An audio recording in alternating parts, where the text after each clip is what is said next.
I think that what we really need to get away from is this obsession with race. That you do have middle-class liberals. They use their anti-racist politics to deflect attention away from their very real position of privilege. White working-class boys are not faring well at all. That's the truth of it. While you have minority groups of Indian and Chinese origin who perform exceptionally well. Black children of African ancestry do really well. Black children of Caribbean ancestry do not. Absolutely. What's that about? We need to have a very serious discussion about why is that the case? What are the family structures and family cultures which are most strongly associated with positive youth outcomes today? Islamist extremism presents the principal terror threat in the UK. The police are scared, social services are scared.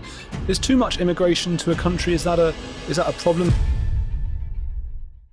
Rakib, what is the main problem with activism on the left, some woke circles, and the way they view race? Well, I think that what we have, what is a serious problem, Andrew, is that we have this grievance industrial complex in the UK, where you have people from a variety of sectors ultimately looking to place race at the forefront of very important debates on equality and advantage. And what I wanted to do with my book, Beyond Grievance, which was published last June, was to really tackle those myths and talk about what are the key factors which shape life chances in modern Britain. Because I think at the moment when we have those conversations on equality and advantage, too much of it is focused on race at the moment. And is there an element of race that still is important with regards to how someone might be prosperous in life? I think that I feel that when it comes to racial discrimination, that certainly exists in the UK. I'd also say that there's a degree of what some people call reverse discrimination. I just think that racial discrimination is racial discrimination. But I think the worry for me is that those conventional understandings of racial discrimination, ultimately discriminating against someone and being prejudicial towards an individual on the grounds of their racial identity, that could cover a variety of racial groups.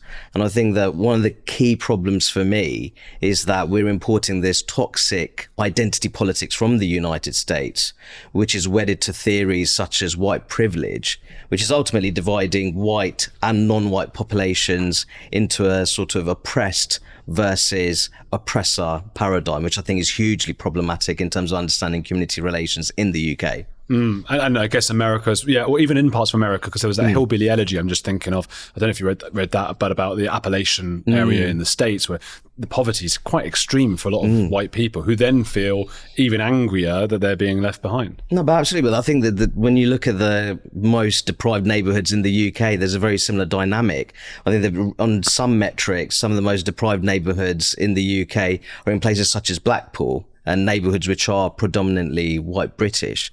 So I think that what we really need to get away from is this obsession with race, something that I tackle in the book, and focus more on things like family structure, family dynamics, what are the cultural values in a particular local community. I still think that the left has this very serious problem in terms of talking about social class. I think they've really gotten away from that in recent times. So I'd like the focus to be on those kind of factors as opposed to the current obsessions we have surrounding race. Have you given much thought to why we've left social factors and class behind, or why the left has, in favour of focusing so much on race? I think that one of the key issues on the left is that you do have middle-class liberals who, in my view, they use their anti-racist politics, so-called anti-racist politics, to deflect attention away from their very real position of privilege. And they want to appear rebellious in terms of having these kind of social justice causes to attach themselves to. And one way of doing that is supporting racial identity politics. And another issue is that you also have minority identitarians on the left, and they could belong to ethnic, racial and religious minorities who ultimately want to deflect attention away from very problematic internal cultural norms within their own communities, which feed into their disadvantage. Rather, they would like to peddle anti-system narratives as opposed to taking responsibility and having those difficult discussions when it comes to those problematic cultural norms. That is an interesting one. It's like, so you've got these two sides then. There's, I'm just trying to break down what I think you've said is you've got these sort of to use a term that I don't usually like, but privileged university kinds of people. With a white saviour complex, essentially. White saviour complex, which I've said to someone once and it really upset them, and I don't want to say that to them again. But that seems to be the case. And a white saviour complex that really gives them some clout in society and makes them seem cool. And makes them feel good inside as well. And then other people who are from minorities going, oh, that sounds all right. Like maybe that's why everything's not gone right for me. I had just the other day, there was a woman who tweeted, like, why is it that there are so many men, this wasn't about race, but there were so many men doing well on YouTube and not women. And she had her own channel, and I had a look, and unfortunately the channel was just not very good at all. And I can see how she might have been like, okay, I can blame this on people don't like women. There are of course there are loads of women on YouTube. It's absolute nonsense that there aren't, but she had this idea and it got into her head and must have made her feel better. But that's a shame for her. And I think this must expand to people from minority backgrounds as well, because she's then not going to have a growth mindset of what can I do to address the problems of my YouTube channel, because she was a smart woman who presented well and was very, very good, but wasn't doing anything right in a YouTube perspective. Sure. And wasn't going to. So is that having a negative effect on people from minority backgrounds? Well, I think that we need to stop peddling the myth that Britain's economic, social and cultural systems are deliberately rigged against ethnic minorities. I don't see much evidence of that at all, if truth be told. And when we're looking at race and ethnic disparities, racial and ethnic disparities in the UK, quite often the white British mainstream is actually lagging behind on a number of metrics behind a number of ethnic minority communities. So we need to have a very serious discussion about why is that the case. What kind of spaces would that be in? I think education would be the big one for me. If you actually look at levels of school attainment, white working class boys, I mean, it's been said by a number of people, are not faring well at all. That's the truth of it. While you have minority groups of Indian and Chinese origin who perform exceptionally well. And I think much of that is to do with the fact that there's a great deal of family discipline, if truth be told. The family in recent times has been vilified as an institution for being supposedly hierarchical. Well, I'd make the point, you need a degree of hierarchy in order to keep certain households stable and well ordered. And I think quite often that can serve children quite well. Now, I don't want to romanticize socially conservative families and communities. I think there are issues there in terms of patriarchal attitudes. But I do think that we need to have more of a discussion about what are the family structures and family cultures which are most strongly associated with positive youth outcomes today. That's really interesting. And I guess with the school stuff, I remember reading, correct me if I'm wrong, that black children of African ancestry do really well. Black children of Caribbean ancestry do not. Absolutely. What's that about? Well, I think what's the very interesting pattern is that when you look at school academic performance, pupils of black African origin tend to do better than the white British mainstream now, while their co-racial peers of Caribbean heritage do worse than the white British mainstream. Now, that could be down to a variety of factors. I think black African family households tend to be more stable. There's stats which show that. Now, this isn't about vilifying lone parent households at all.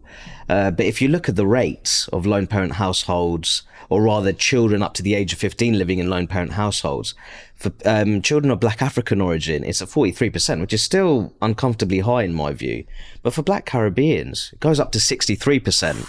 Now, to put that in perspective, for their peers of Indian origin, it drops all the way down to 6%. Wow. Even for the white British mainstream is at 19%, 1 in 5, which is still fairly high. And I think that we need to look there at those disparities when we want to look at how young people, not just performing at school, but looking at their personal development, mental well-being, cognitive development as well. And then further down the line, looking at how they integrate themselves in the labour market. I think looking at those family values, I think is key when understanding those disparities. I wonder with the Caribbean, is there some generational trauma because they might have been, their family history from Africa moved on as slaves? And I think the issue there is that many black African families originate from very problematic contexts. Many fled as refugees from various forms of civil unrest and conflict. I wouldn't treat all black Africans as some kind of monolithic block. I mean, this could incorporate quite well-established Christian migrants of West African origin, or more recently arrived Muslim refugees from the Horn of Africa, from countries such as Somalia. So it's an incredibly diverse category in itself. But I think if you're talking about trauma, but in a sense, if you actually come from that kind of traumatic context, it can also make you more appreciative of the stability that's offered by or the relative stability offered by British democracy and the opportunities which are offered by the education system. So this over-reliance from students, I suppose, on suggesting that this is all about race and equity of outcome is imbalanced because of a racist system.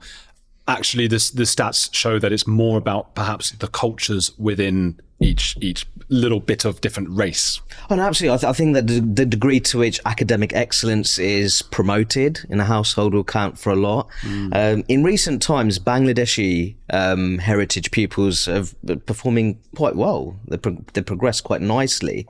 I think that also has to do with sort of more conservative-minded family dynamics, an emphasis on academic excellence. Parents who might not be very formally educated themselves, encouraging their children to perform well at school and keeping tabs on them.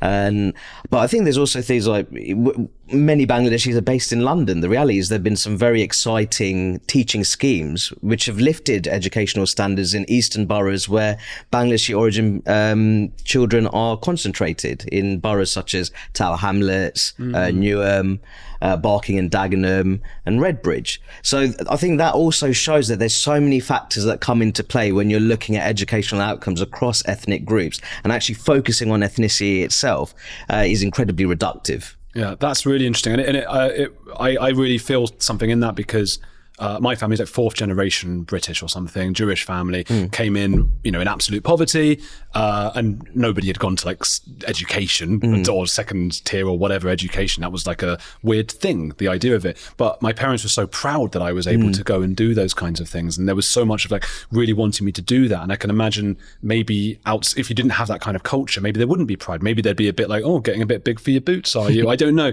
If there's a culture really pushing you on to go to university, to excel educationally, there can obviously the bad sides to it. You get that kind of pressure. A lot of kids struggle under that kind of pressure, but overall it seems like that's a good thing. I'd say pressure is a good thing on the whole, Andrew, truth be told. I think for me, I love my family very dearly and I want to represent my family exceptionally well, and that includes performing well in my own life and making them proud, but also living in a quite tight-knit local community. You don't want to embarrass your family by being a low achiever. That's the truth of it. So when I was growing up, I had the local greengrocers and other community elders asking me, how are you getting on at school? How did you do well in this exam? How are you doing at university? What kind of job do you have? What are you doing with work? And I think in a way, if you can bring good news, that also is a positive for my own family as well, because you want to represent the family name as well as possible. And there are pressures that come with that. But I think that if you can treat that pressure as something that's healthy, as opposed to something that's paralyzing, that can help you progress in life. Is too much immigration to a country, is that a problem? And I ask that because it seems like something that only a few years ago racists spoke about, or people assumed to be racist, and now seems to be becoming a more mainstream discussion. Well, I think that in terms of the immigration debate, because I often talk about ethnic minority success, and then people say, oh, but do you not think that immigration is a problem? I think you find that many established ethnic minority families think that the current rates of immigration are a problem. Yeah. I definitely know in like some Jewish, I don't want to throw them under the bus, but the grandparents and stuff, it's like you come in, it's a human reaction, sort of, you climb up the ladder and you pull the ladder up with you because you're scared that, But I also think it's one could say it's also a positive sign of integration as well, that you've adopted such a strong British identity. You become quite protectionist when it comes to matters of immigration. And I think that when it comes to being integrated, that includes being concerned over the quality of public services. Now, of course, that's not all down to immigration, but I think people are being dishonest if they don't think that the current rates of immigration won't have an impact on the quality of public services, the availability of affordable housing, but even crucially, social cohesion. Now, if ethnic minority communities which are quite established originate from countries which have had a great deal of social instability, severe political tensions, to the point we're talking about civil conflict, then they may well be naturally protective of social cohesion in the UK. And I think those are perfectly legitimate positions, and it doesn't make them sellouts by any stretch of the imagination. I was hearing that's why some people are critical of Egypt for not taking in Palestinians right now. And you've got to think, like, given what Palestinians are going through, whatever side of the thing you are on with that, to then have all those people come into Egypt, like they've had trauma, difficult times, poverty, come into Egypt, and then still, you know, they've had parents killed by Israel. Well, they're going to start firing rockets into it. Why would Egypt want to take on that responsibility? Yeah, I think that the Egyptian national interests will come into play. There is also the argument that there might be the belief within certain elements of Egyptian society that by doing that, ultimately, the Palestinians will be vacating land which they may feel actually belongs to the Palestinians. Sure. So even though they may be suffering a great deal with the ongoing conflict, they think, well, actually, they need to stay there, because if we were to provide them with sanctuary, then they would have vacated the land, which is not necessarily something that they don't want. But of course, there's certain, we have to just be honest, there's certain elements of Palestinian society that have been somewhat radicalized, especially under the leadership of Hamas. So it's natural for countries to also have concerns over that, in terms of thinking about how do we integrate it, large numbers of people who have gone through that trauma and may well be radicalized under terrorist organizations. And then in the UK, is it important? I mean, I guess we need immigration. I've just spoken to Paul Morland about, you know, we're not having enough children, we're not having babies, we need immigration. How do we decide where we get that immigration from? Well, I think in terms of the argument about this demographic time bomb, in terms of people not having enough children, having an aging population, we need to look at how do we encourage British citizens who come in a variety of shapes and sizes, and indeed skin colours and ethnicities. How do we make younger people feel more confident in terms of getting married and building a family of their own? Because the reality is, I think that the current environment at the moment is incredibly harsh. I think that there is a lack of affordable housing available. And I think that owning a home naturally makes people feel more confident in terms of building a family of their own. I think the two are very closely linked. I think that people even have an issue in terms of, maybe in recent times, they feel that maybe their local area, crime has risen. They might look at the quality of our public transport, not quite up to scratch. Cost of living, I mean, especially in parts of London, life is just prohibitively expensive. So we need to have a very serious debate about how do we create a more family-friendly society. Now, when you look at cost of living, the reality is children, they're a blessing, but they're also quite expensive as well. And people will bear that in mind when thinking about building a family of their own. And we also need to look at how our welfare system works, but also our tax system. Do we promote family building? Do we encourage people in terms of having children? So we need to look at our systems and see how do we actually create a more family-friendly society where younger people believe that they have a genuine stake in society. Because if you don't have a stake in society, I think it's very unlikely that you want to build a family of your own without that stake. So I think that we need to have those questions, and I'd much rather go in that kind of direction as opposed to thinking we have an aging population, British people aren't having enough children, we should try to bridge that gap through large-scale immigration. And what about I suppose the other immigration argument is the philosophical one of, you know, why do we get to live in this really nice place? Shouldn't people be able to come over from worse places where they can't afford to live, and those kinds of things? I've heard this argument before as a sort of global justice argument, if you can call it that. There are many people in the world who are unfortunate. That's the trend. They live in very difficult contexts. And I think usually I have quite a liberal view when it comes to our asylum system, for example. I think we should prioritise the world's very most persecuted peoples, and we should offer them the opportunity to start a new life in the UK. But what I won't accept is supporting an immigration and asylum system which is designed to make Britain some kind of international outpost in order to maximise global welfare. Because I think if that comes at the expense of social solidarity and domestic public safety, then I can't possibly support those kind of systems. It's complex, isn't it? Because neither you nor I nor Nihal, our director, would be here were it not for immigration. No. But I think that ultimately, when it comes to being well integrated and having a strong British identity, I don't think that because we are of migrant stock that we're automatically obliged to support open borders. I don't think that's correct. I know some people look to develop that narrative and they peddle that narrative, but I think when it comes to being British, I think that the key thing you really have to think about is the overall well-being of wider British society, and that, I think, in my view, that includes having, in my opinion, quite conservative positions on immigration and asylum. Are there ways to make sure that if we have immigration and people come over, that they are the people who are most likely to assimilate? I think there's a strong argument for that. I think that if you were to develop an immigration system which prioritizes those who may originate from countries with high rates of English language literacy, I think that would be a real positive from an integration perspective. If they have legal and political systems which are similar to our own, so the prevailing legal and political norms in their country of origin, if they're compatible with ours, I think that would naturally benefit us from an integration perspective. And crucially, if much of this migration was to come from places which are similarly developed in terms of their economy, then I think that would also be a benefit for the immigration system. What's your biggest concern with immigration? I think you were talking about resources and things. What's going to happen to resources that wouldn't just happen if we had more kids? I think when it comes to the argument, in terms of why people say, oh, Rakib, you're a migrant stock, why are you so opposed to immigration? I'm not opposed to immigration. Why is it? I believe in controlled immigration. I think it needs to be well managed. If you look at the Leicester disorders, which took place in August, September 2022, there were migrant communities there which are quite well established, saying that actually it's new and emerging communities here which contributed a great deal towards those disorders. So I think a very strong argument is social cohesion.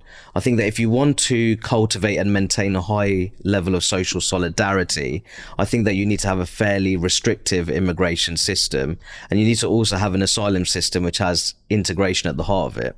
Man, it's so complicated, isn't it? And because also a lot of the flavors of life have come from immigration. Think of America, think of here. What would we have if we didn't have that? That was some of the beautiful things that different groups of people have brought. But I also respect what you're saying, that there are a lot of issues. One thing I've heard you talking about as well, which is always overlooked, is being able to talk about racism without necessarily speaking about white people. It's quite a white-centric thing to do, isn't it? There are actually a lot of conflicts going on in the US and the UK that are nothing to do with white people. Oh, no, absolutely. I often make the point that the sharpest social and political tensions in the UK don't involve the largely secular white British mainstream. I think the Leicester disorders were a fine example of that. We saw the recent inflammation of racial tensions in Peckham, southeast London. Who are these all between? Because I know a lot of non-Brits. Yeah, so Peckham, this was essentially on the back of a physical altercation between an Asian origin male shopkeeper and a black female customer who was accused of stealing, essentially, taking goods which she didn't have a right to. That was the accusation. And then this caused a great deal of tension in the local area. And this establishment, that there were messages placed on the front of this establishment, such as "Go to hell, Patel," and parasitic merchants need to be rooted out of the local community, sort of echoing the sort of Idi Amin rhetoric when he expelled Ugandan Asians on 90 days notice.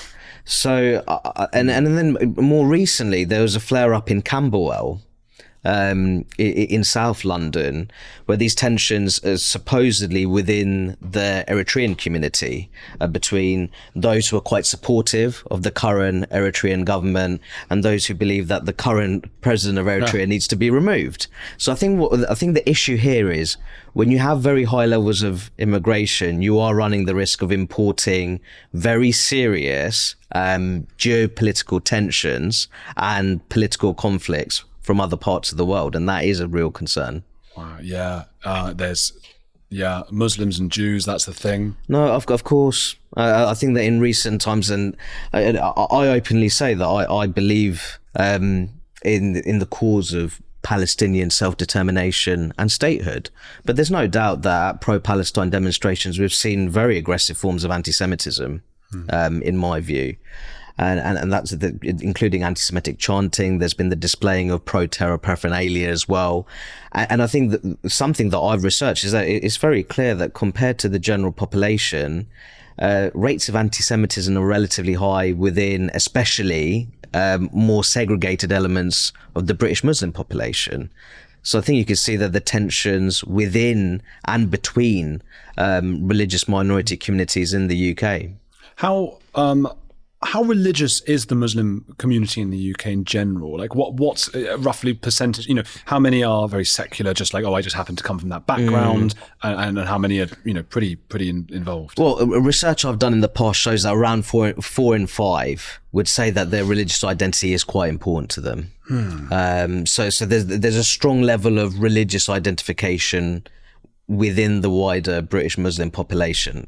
Now, there might be a degree of diversity in terms of the sort of political views on a variety of issues, but traditionally religious identity counts for a lot for many British Muslims, and that there may be variations in terms of level of attendance when it comes to attending a mosque for prayers. And that there may well be differences in terms of ethnic background, and there may be tensions even between different ethnic groups within the wider British Muslim population. I think the mistake that a lot of people make is that they treat British Muslims as a monolithic, homogenous bloc, which isn't right.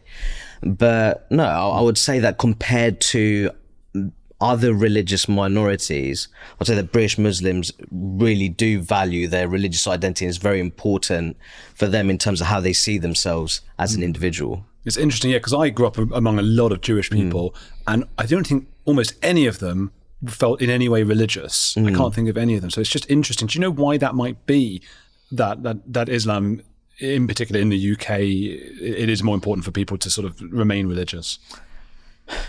I think there's a variety of factors that come into play. Now, you might get totally different responses in other Western countries. The truth is, much of the inward migration from Muslim countries into the UK, they've come from traditionally quite rural areas, which are very socially conservative, where religion plays a very strong part in everyday life.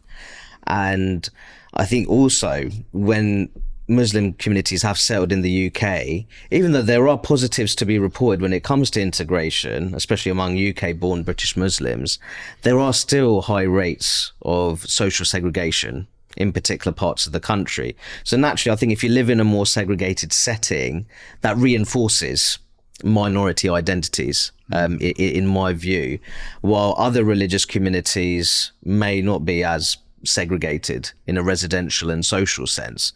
So if you're more integrated in that way, perhaps that has a that has a certain effect on how people see themselves, how they identify. So I think there's a variety of factors that come into play. I think in the US, they have a more selective immigration system. So quite often, Muslims who migrate to the US, they may come from more educated backgrounds.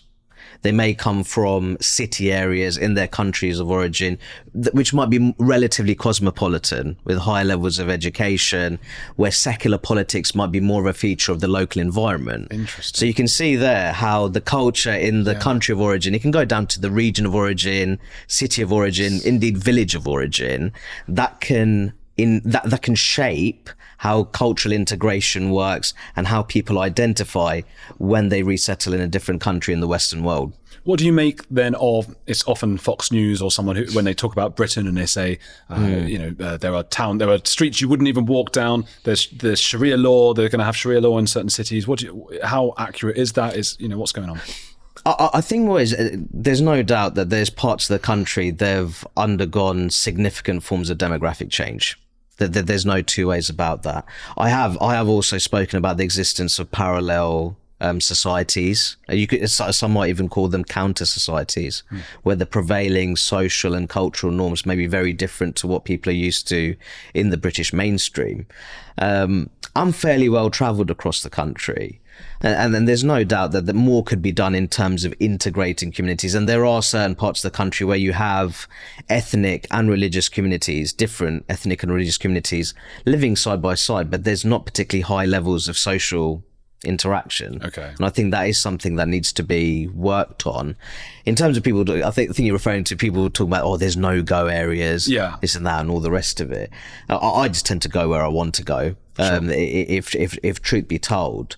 But I think the one thing I'd say is that people shouldn't, especially people of a more liberal left disposition, they shouldn't trivialize people's anxieties over the pace of social change. Do you get a bit of flack from parts of the Muslim community? Well, I'll receive some heat. I think that's natural. But for example, one day on X, I've been called a far-right hack, far-left communist and Islamist infiltrator by sort of Anglo accounts, if you could call them that. So, but I think that comes with the territory. Now, many people are upset by what I say. I've never sought to upset anyone. That's the truth of it. I like to say it how it is. And I'd be doing many British Muslims a fundamental disservice if I didn't flag up the threat of Islamist extremism, which is the principal terror threat in the country.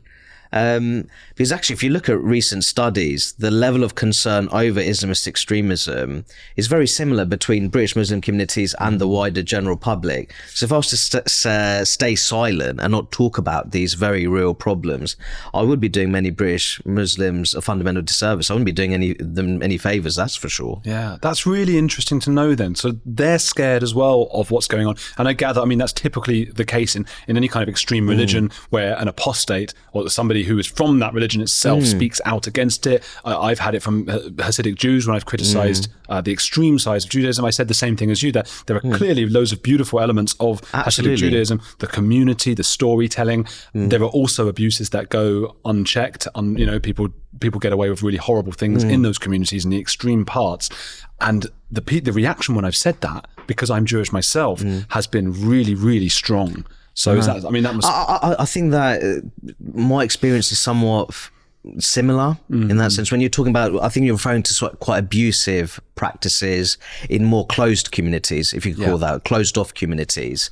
But I think it's very important that you stick to your guns, and we have to say that there's certain practices which have no place in a civilized democracy. You have to put your line in the sand. At the end of the day. And the reality is, within British Muslim community, something that I talked about earlier, it's not a monolithic block. It's certainly not singing from the same hymn sheet. And there's lots of tensions between various groups. But what I promote is having robust conversations, but ultimately civilized debate within British Muslim communities. Try and develop that mutual understanding. People aren't going to agree on absolutely everything, but as long as it's conducted in good-natured spirit, not always, but if it is, then I'm more than happy to be a willing participant. To what extent would you continue to be brave? You've got to worry about you and your family and things like that, and it can get scary out there. It's a harsh world out there, Andrew. There's no two ways about it. But as I said, I think that I'd also be doing my trade a disservice. I'm ultimately a researcher. I've written a 90,000 word PhD thesis on issues such as social relations, discrimination, community trust, and all the rest of it. So if I didn't flag issues surrounding immigration, integration, identity, religious extremism, then I'd ultimately doing my profession. I'd be being, in my view, disrespectful towards my profession, and I don't think that's something I'm interested in doing at all. You have spoken about Islam as one of the sort of main threats while discussing this kind of demography or multiculturalism. Is that how you feel right now? Is it a threat to the UK? Well, Islamist extremism presents the principal terror threat in the UK. You can see that when it comes to the MI5's terror-related caseload. When you break down the terror-related prison population by ideological background. So I think that it's very clear that the primary terror threat in the UK, even though there's people within the counter-terrorism communities who have talked about how far-right extremism presents the fastest growing terror threat, fastest growing is not quite the same as being the principal terror threat. The two are very different. So once again, I'd make the point that if you were to trivialize the threat of Islamist extremism, there's many British Muslims who are very patriotic, community spirited. All they want to do is take care of their family and treat a variety of people with fairness and dignity, who actually they face almost that day-to-day Islamist intimidation if they don't sing from that identitarian hymn sheet. So if you were to trivialize that threat, brush it under the carpet, you'd be, in my view, you'd be undermining many people within British Muslim communities who are decidedly anti-extremist in their worldview. And yet the police are scared, social services are scared, and like many religions, and on the extreme sides, they're growing rapidly, I imagine, through immigration and through large families. What do we do? Well, I don't think many of the organisations are scared. I think what they've done is they've had this model of multiculturalism where they've looked to interact with communities through self-appointed leaders who are quite often anything but representative of those communities. I call them tribal opportunists. They're ultimately interested in their own personal status, and if they feel that by peddling the politics of victimhood that heightens their own social status, and it could even heighten their sort of financial security. I mean, some people call it a grift. That's happening a lot in sort of this critical race theory circles. Indeed, but those aren't the individuals that you want to really empower, and you don't want to place them in positions of decision-making influence when it comes to how the public sphere should be governed. There've even been instances where anti-extremism funding has been allocated to organizations where the leadership has expressed sympathies with the Taliban. I don't think that's effective use of anti-extremism funding in the UK. So what was that about? What happened with that? I have no idea what the consequences were. This was something that was included in the Shawcross review on the anti-terrorism prevent scheme. But I think it really shows how deeply flawed some of those processes surrounding the allocation of state funding is when it comes to purposes of, looking to strengthen social cohesion, counter extremist narratives. I think that those processes really need to be looked at, and they need to be fundamentally reformed. I think that in certain parts of the country, law and order responsibilities in some ways have been partially outsourced to these so-called community leaders who don't truly have social cohesion at heart. So I think what we really need is, in my view, I call it the rise of the identitarian state. We need to address that rise. And in truth be told, when it comes to those tribal ideologues, I don't think they should have influential positions within public institutions. No, absolutely not. One of the things that Elon Musk, I was just thinking about putting money into potentially extreme places, right? And something Elon Musk was saying about Israel, he was saying, what is a possible solution? Because nobody seems to have a solution. Israel-Palestine, two-state, it doesn't work because of various reasons. One state doesn't work.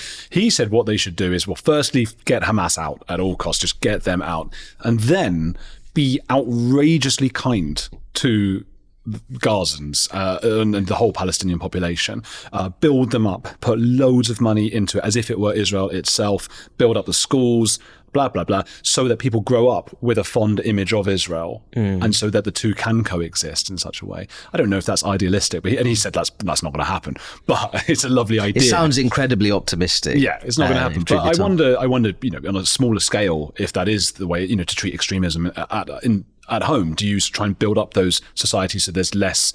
Because I imagine people who get into extremism are often people who don't have many options in life and aren't doing so well. Do we try and build those communities up from the bottom? There's often that discussion about the relation between extremism and poverty. Yeah. The only problem is that there's a series of terror-related acts in various parts of the world which have involved very privileged. Is that right? People. So I think that the relationship between poverty and terrorism is somewhat complicated. If you remember the Islamist terror attacks in Sri Lanka, which killed hundreds of Christian worshippers Easter Sunday services, some of those terrorists involved, they were from very well-moneyed families, which had gained significant resources in industry. So I think that there's something to be said in terms of, in the UK, of course, you want to spread wealth and opportunity across the country. But I think the key thing is really addressing what are the root causes of extremism, where is that radicalization taking place, whether that's the online sphere or in real life communities, and looking to empower organizations who are genuinely focused on cultivating social solidarity between different communities and tackling those extremist narratives. At the moment, I think that there's a lot of work to do. There's plenty of room for improvement, because some of the cases that I've already mentioned, all is not well. What are some of what is the primary cause of terrorism? Cool. Where would you even start with that? Firstly, I'd make the point that when it comes to extremism more generally, even within Islamist extremism, there's a variety of ideologies within that broader phenomenon. I think it'd be a desire for plenty of things. It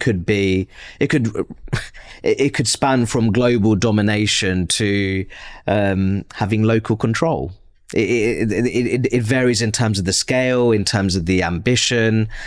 Some extremists simply want to have control in terms of how local schools are governed. What are the rules in place in that school? Others may have higher ambitions, if you could call it ambitions and objectives.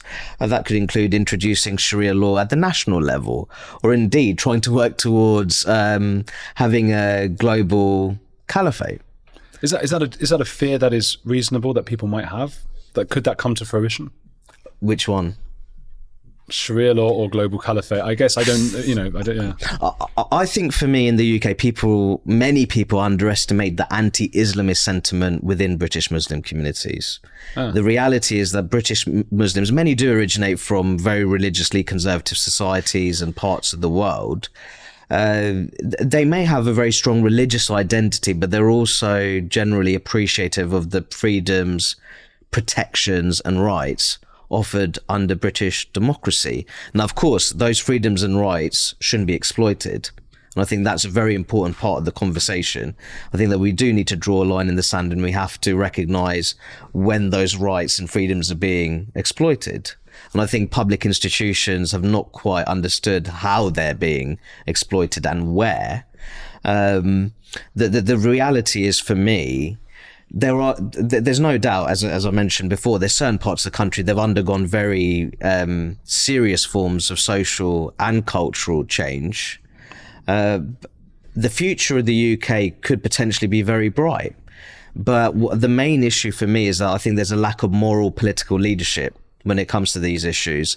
And firstly, we have tribal opportunists operating within public institutions, and many of those institutions are also ultimately paralyzed by a culture of political correctness.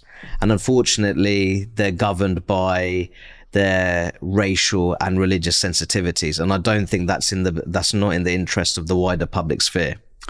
I want to ask you as well about, we've gone back to back to the woke culture aspect here. I spoke to David Baddiel before, who believes Jews don't count. They're not included in the woke hierarchy of oppression. Is there an argument to be made? And we heard this recently from Nihal, the radio presenter. Do you know who I mean? Yeah. What's his last name? Nihal Artanaike. Yes. So we heard from him. He's not happy because there's not enough Asians around. And by the way, for non-Brits, when we say Asians, we're talking about South Asians. South Asian, from the Indian subcontinent, essentially. Yeah. Yes, not East. But so. Does he have an argument that Asians or South Asians are also maybe left out sometimes in that woke hierarchy of oppression that is focused mostly on people of colour? Well, they're also people of colour, technically. Yeah, black people. I think Nihal is someone I respect a great deal. I actually featured on his show quite recently. I think it's a fantastic interview. I enjoyed it. Yeah. But I think this particular intervention was deeply divisive, unfortunately. And it's not easy for me to criticise him because traditionally I've looked up to him. But I think much of the language he used was incredibly alienating, to suggest that because he was operating in a workplace which predominantly consisted of white British colleagues, that was undermining his mental health. Now, I think you could talk about workplace culture and how that might be undermining your well-being.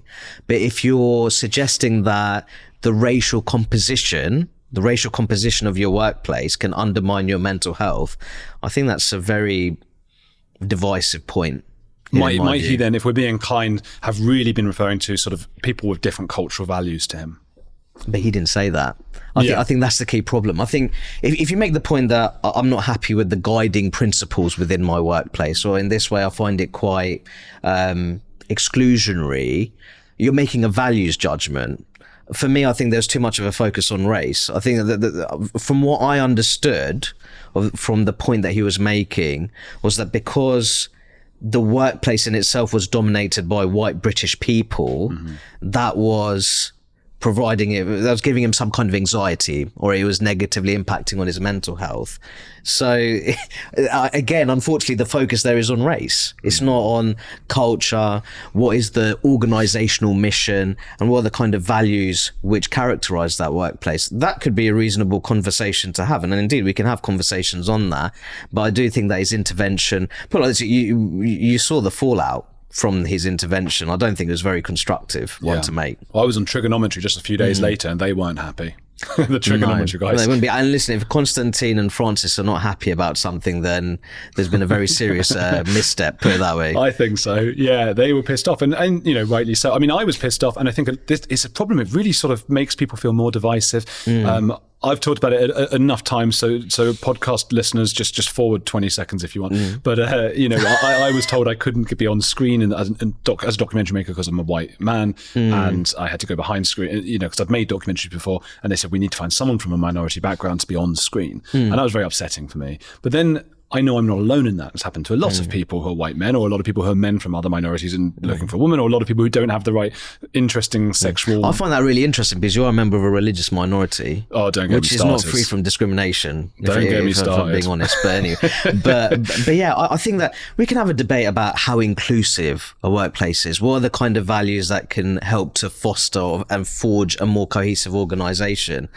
I just didn't get that kind of constructive language from Nihal, in my view, unfortunately. And so that might be interesting though. Maybe, I mean, I don't hear much talk about South Asians or Asians. I don't hear much about, how can we make sure there are enough of them and enough Jewish people as well? You're right. So it might be that Jews don't count and Asians also don't count in the UK. Well, I think that much of the politics of victimhood, it almost ignores the very existence of Jewish people and thriving South Asian communities, especially people of Indian Hindu origin.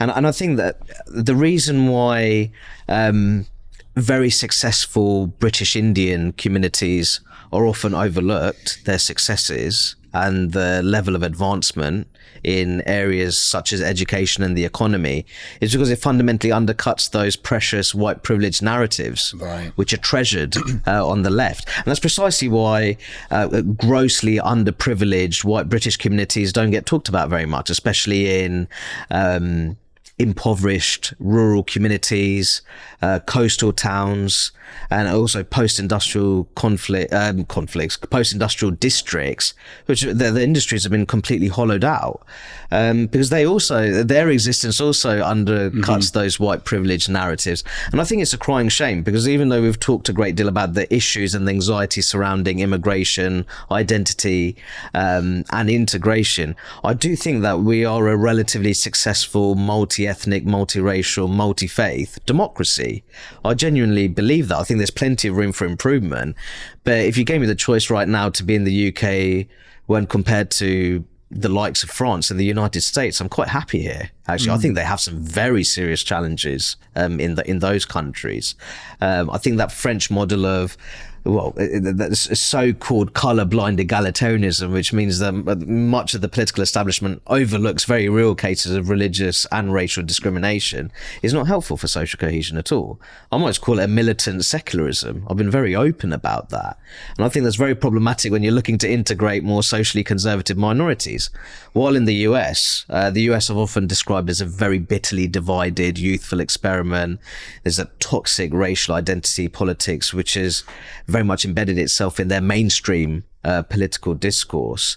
I don't want to see that imported into the UK at all. We have problems of our own that we need to focus on, but I do think that we have a fairly strong base to work with. That's a positive note. Tell me a little bit about your book and where, and I've got another question for you after that as well, but tell me about your book. Do you want to bring it up? Of course. So the book here, I'm not sure which camera I should, so this is Beyond Grievance, what the left gets wrong about ethnic minorities. Very reasonably priced on Amazon if anyone would like to purchase it. Very. But I think what I wanted to achieve with the book, Andrew, was to tackle those myths that ethnic minorities in the UK, by and large, are victimised, downtrodden, that they feel alienated from their own country. And that's simply not the case.